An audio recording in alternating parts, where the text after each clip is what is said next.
Hey, what's up? This is Transformers Studio Series Rise of the Beasts Airrazor and Transformers Legacy United Star Raider Filch. I'm just going to start with Airrazor over here. Now, Airrazor looks amazing. She actually never transformed in the movie. This is actually just concept art that wasn't used. It looks good, but in some ways, it just looks really bad. I mean, you can have the feet positioned like that. They're supposed to be positioned like this. But, like, at the same time, when we get to the back, it's kind of like an eyesore to stare at. Then you got hollow bits, but the hollow bits isn't the thing that I'm complaining about the most. It's just that these things look so wide. But it does grant her a lot of ability to balance, although sometimes she is leaning forward because of them a lot. Her wingspan robot mode is just absolutely humongous. And here are her accessories, which can attach to her back through the pegs on the back of the guns. Like that. The character really looks like an angel or something like that. And that's kind of why I like it, and not really why I got. The reason I actually got was because I just want a Rise of the Beast figure in my collection. I wasn't expecting to own more than one of them, though. There's like 2 other Rise of the Beast figures I have that I haven't showcased. She also has a Maximal symbol on her arm. Filch also has one in a very unique, obscure spot. You can just peg these onto her forearms.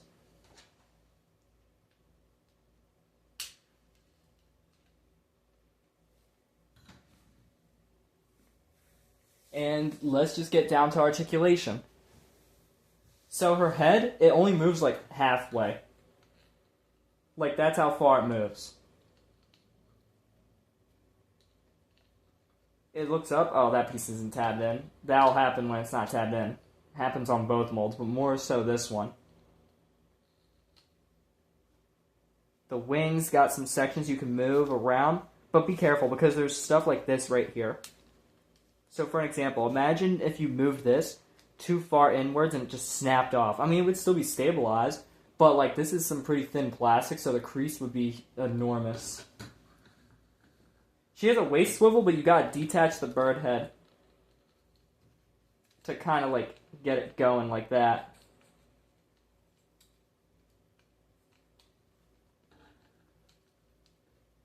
Her thighs can go up and back. Her bird feathers can get out of the way and go back real far. Her legs are super tight. This figure and like its arms and head and everything, or almost everything else, used to be just having like super tight joints.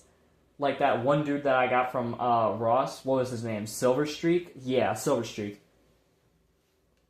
The feet can do that for transformation, but also just to make her look a little bit weirder, or for a different stance, I guess. And they're also on a ball joint when you do that.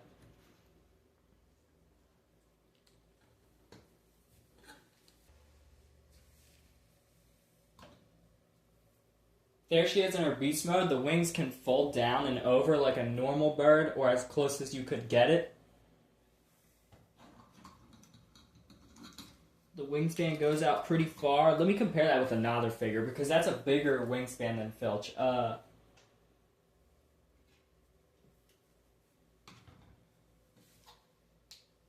Like, it goes all the way, like, around.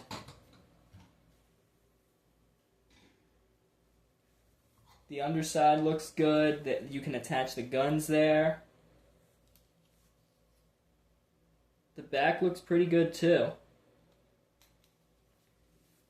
And just like how you could attach these to the backpack in robot mode, you can also detach them and put them on in beast mode. It's kind of giving me Laserbeak vibes or Buzzsaw vibes like this. I don't really know how to get her to fly because that's like really weird looking and kind of tricky, so I guess like, I don't know, something like that. I don't know. Usually if I would just like put it on the on like some stand or something like that and make it look like it's flying like that. As for articulation, we saw the wings can move. This piece can detach so that the feathers can go up. The head's on a mushroom swivel, so it can do that. And it can look down, do that. The beak can also open. You might be able to put a blast effect in there, but it might be too heavy and fall out or something. We saw what the legs can do. You can also still use the ball joints regularly like that. Now, let's move on to Filch. Oh, and another thing I need to make sure, the box art. That's Airrazor's box art from the front. There's the side, the back. It's nothing too much going on. Kind of boring in my opinion. But Filch's actually looks pretty cool. There it is right there. The back, and there. The Star Raider's got some really good box art. And there's the top. Now, Filch looks really good. That's accurate to how she appeared in the show, those feet, but I don't know if they come like that. I don't remember. You could just turn them around, just like the Kingdom Airrazor mold, which is what she's retooled from, and just do that. Her accessories are these wing blades. They just put something in there. That's not really an accessory. They just turn pieces of her wings into accessories. So I just leave them on. This mold actually has 1, 2, 3, 4, 5... 1, 2, 3, 4... 8 5mm ports. Some 2 on the thighs, 2 right there. The forearms, just like Airrazor, and the wings. 10 if you count the hands.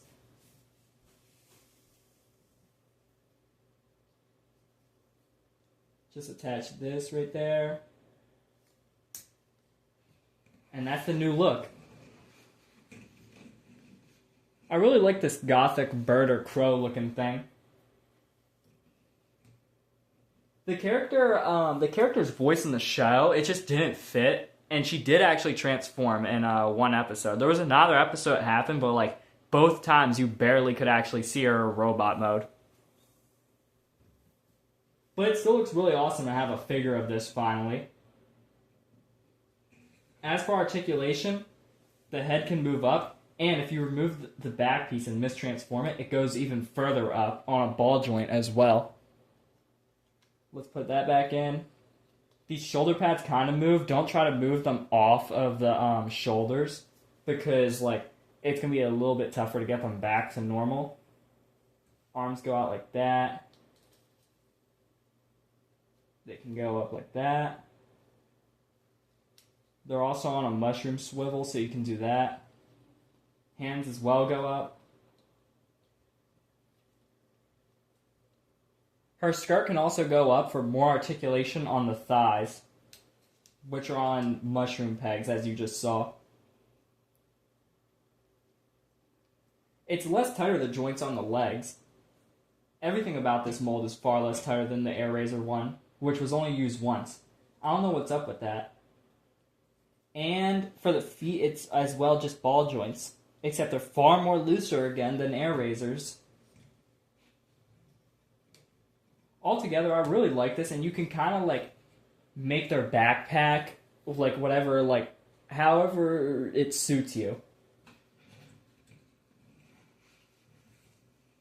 As Airrazor reminds me of an angel, she actually reminds me of a fallen angel. Her insignia was on her forearm, but her insignia, it's in black, right there on her leg. She looks really good next to Thundertron.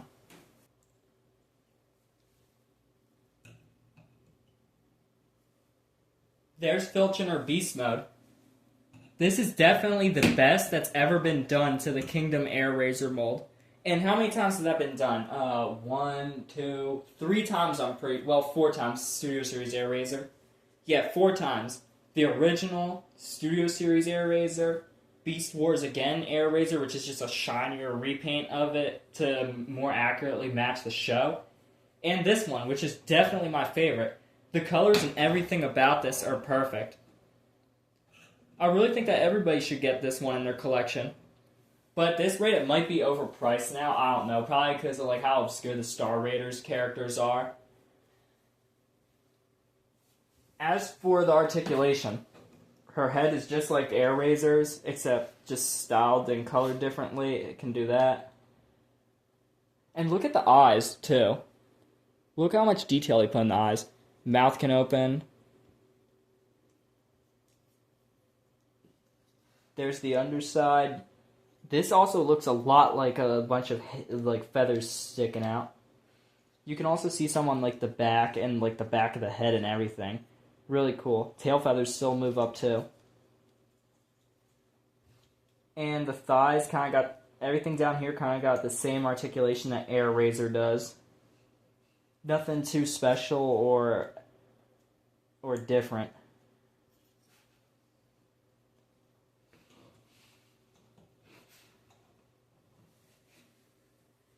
If anybody's gonna get either of these molds, definitely get Filch. Like, these are both really good looking, but you should definitely get Filch. And if you already got Filch, then just get Kingdom Airrazor. No need to worry about Rise of the Beast Airrazor, because it ain't that good. And I guess that's it for the two.